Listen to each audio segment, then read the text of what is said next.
मैं तेरी दुश्मन दुश्मन तू मेरा, मैं नागिन तू सपेरा। मैंने गा के नहीं बताया वरना रिपीटेशन हो जाती, क्योंकि मेरे पिछले पॉडकास्ट में भी मैंने गा कर अपने पॉडकास्ट की शुरुआत की थी। आरजे बीजे बोले तो बबीता जैन बॉलीवुड मेनिया लेकर हाजिर है। आज का ये पॉडकास्ट बहुत खास होने वाला है, क्योंकि एक बहुत ही खास अभिनेत्री के बारे में इस पॉडकास्ट में बात होने वाली है।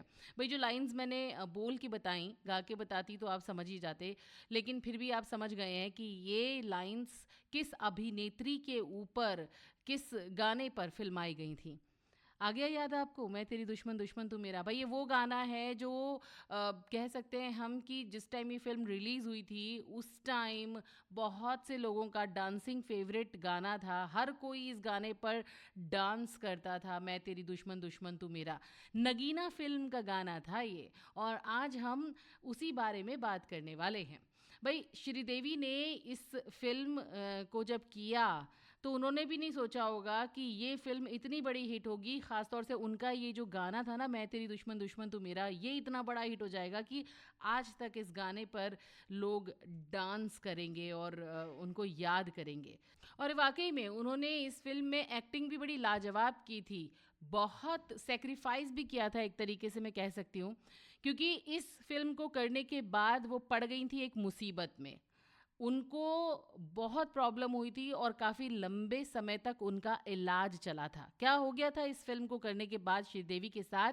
अगर आपको ये जानना है तो शुरू से लेके एंड तक मेरे इस पॉडकास्ट को ज़रूर सुनना होगा। और आपको ये भी बताना होगा कि आप श्रीदेवी को कितना पसंद करते हैं, उनकी फेवरेट मूवी कौन सी है आपकी, तो ये मुझे कमेंट बॉक्स में कमेंट करके ज़रूर बताइएगा।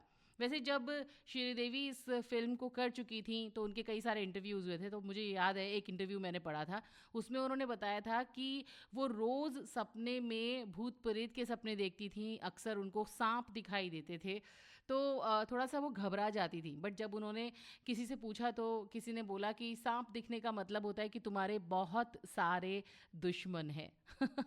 वैसे ऐसा तो मुझे भी बहुत बोला जाता है, क्योंकि मुझे भी बहुत सारे सांप कई बार सपने में दिखते हैं। खैर, ये अच्छा भी होता है बुरा भी होता है। श्रीदेवी जी के लिए तो ये बहुत अच्छा ही हुआ, क्योंकि उन्होंने इस फिल्म में सांपों के साथ भी काम किया और ये फिल्म सुपर डुपर हिट रही। और उस टाइम पर श्रीदेवी इस फिल्म को करने के बाद बन गई एक ऐसी हीरोइन जो अपने कंधे पर फिल्म चला सकती थी। मतलब उस श्रेणी में श्रीदेवी को लाकर खड़ा कर दिया इस फिल्म ने, जहाँ पर हीरोइन के कंधे पर सारी जिम्मेदारी थी। हालांकि इस फिल्म में अब अमरीश पुरी भी थे, इस फिल्म में ऋषि कपूर भी थे, लेकिन श्रीदेवी अगर इस फिल्म में ना होती तो शायद ये कमर्शियली जितना झंडे गाड़ गई ये फिल्म उतनी झंडे ना गाड़ पाती। उनकी परफॉर्मेंस की बहुत तारीफ हुई और वाकई में उनका डांस, उनके एक्सप्रेशंस तो बहुत कमाल के थे ही। वैसे नगीना फिल्म के लिए ना श्रीदेवी पहली चॉइस नहीं थी हरमेश मल्होत्रा की। नगीना के लिए जब वो कहानी लिख रहे थे तो उनके दिमाग में जया प्रदा का नाम था और उन्होंने जया प्रदा को अप्रोच किया। फिर जब जया प्रदा जी को ये पता चला कि इस फिल्म में उनको सांपों के साथ काम करना है तो उन्होंने स्ट्रेट अवे मना कर दिया, क्योंकि उनको सांपों से बेहद डर लगता था। इस तरीके से ये पहुंची फिल्म श्रीदेवी जी के पास, उनकी मम्मी को। और जब श्रीदेवी को ये स्क्रिप्ट सुनाई गई तो उनकी माता जी ने, मतलब श्रीदेवी की मम्मी ने सीधे बोल दिया था कि तुम इस फिल्म को ज़रूर साइन करो और इस फिल्म पर फोकस करो, क्योंकि ये फिल्म हीरोइन सेंट्रिक फिल्म है। और वाकई में श्रीदेवी ने अपनी जी जान लगाकर इस फिल्म में एक्ट किया, इस फिल्म में परफॉर्म किया। इसी वजह से तो श्रीदेवी को एक टाइम ऐसा आ गया था कि हो सकता था कि उनको अपनी आंखों से हाथ धोना पड़ता। बिल्कुल सही सुन रहे हैं आप, क्योंकि जब श्रीदेवी इस फिल्म में एक्टिंग कर रही थी तो उनको बहुत सारी जो है लेंस लगाने थे इस फिल्म में, क्योंकि उनको अपनी आंखों का कलर चेंज करना था, क्योंकि वो एक नागिन थी। तो इस वजह से उनको अलग अलग तरीके के लेंस लगाने होते थे। और एक टाइम तो ऐसा भी था कि जब डॉक्टर ने ये बोल दिया था कि अगर आप लेंस लगाएंगी तो आप अपनी आँखों की रोशनी तक खो सकती हैं।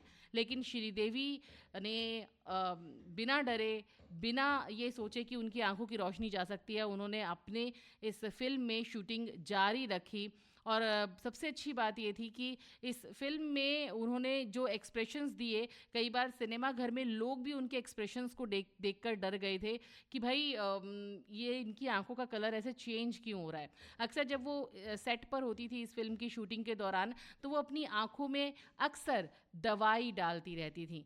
अब भाई उनकी बड़ी बड़ी आंखें थीं, जिनको डरावना दिखाना था तो उनको लेंस तो पहनने ही थे, लेकिन एनीवेज उन्होंने इसको बखूबी निभाया। फिर गाना आता है मैं तेरी दुश्मन दुश्मन तू मेरा। इसमें कोरियोग्राफर सरोज खान ने इसको कोरियोग्राफ किया था और उन्होंने श्रीदेवी जी को बहुत टफ डांस मूव्स दिए थे, जिनको श्रीदेवी ने बहुत ही अच्छे से निभाया। और अगर हम इस फिल्म में अमरीश पुरी की बात ना करें तो बड़ा ही बुरा हो जाएगा। भैरवनाथ का किरदार अमरीश पुरी जी ने निभाया था, जो कि लालच में धुन बजाया करता था। और आज पता है जो इस फिल्म में जो धुन बजी थी नगीना फिल्म में, वो एक कल्ट बन चुकी है।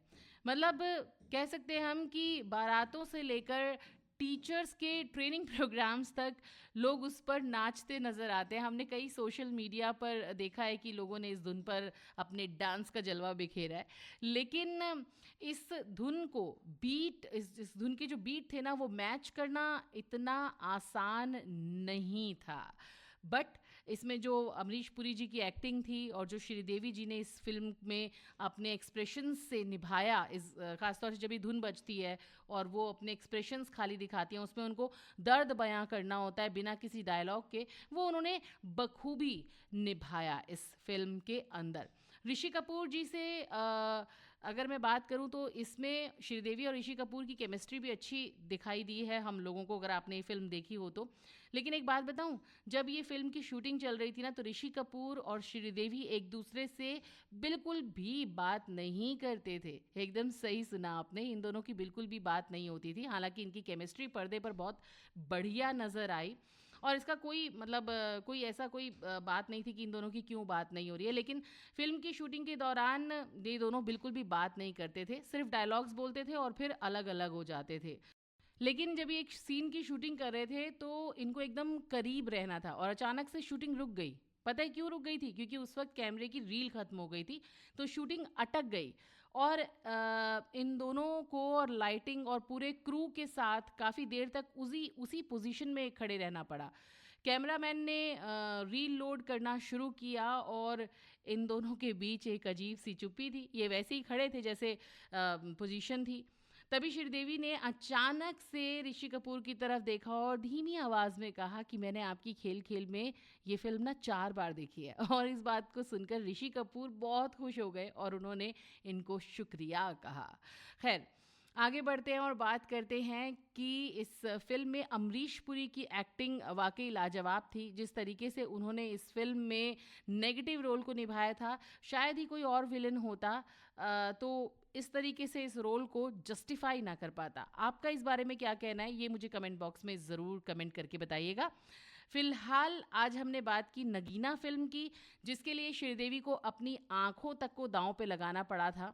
बहुत सारी चीज़ें होती हैं दोस्तों, पता है जब एक फिल्म बनती है ना, तो हीरो हीरोइन को कई बार काफ़ी सेक्रीफाइस करने पड़ते हैं और ये अपने काम से कोई कॉम्प्रोमाइज़ नहीं करते। इसी वजह से शायद जब हम इनको पर्दे पर देखते हैं तो बिल्कुल रियलिस्टिक, जैसे कि रियल चीज़ें हो रही है, ऐसी फीलिंग्स आती हैं। आपका क्या कहना है इस बारे में? चलिए, आज का ये पॉडकास्ट आपको कैसा लगा, इसके लिए आप मुझे कमेंट कर सकते हैं, बता सकते हैं, अपने लाइक्स दे सकते हैं, अपना प्यार बता सकते हैं, जता सकते हैं, शेयर कर सकते हैं। मेरे यूट्यूब चैनल आरजे बबीता, इसको सब्सक्राइब कर सकते हैं, तो मुझे पता चल जाएगा कि येस आप मुझे बहुत प्यार करते हैं। तो ज़रूर प्यार करिएगा, लाइक करिए, शेयर करिए, कमेंट करिए मेरे यूट्यूब चैनल को। और ख़ास तौर से मेरे फेसबुक पर भी जो आप प्यार देते हैं उसके लिए भी बहुत बहुत शुक्रिया। तो मेरे फेसबुक पेज को भी आप लाइक शेयर कमेंट करते रहिएगा। अभी फ़िलहाल के लिए आरजे बीजे को दीजिए इजाज़त, फिर बहुत जल्द मुलाकात होगी। Bye bye.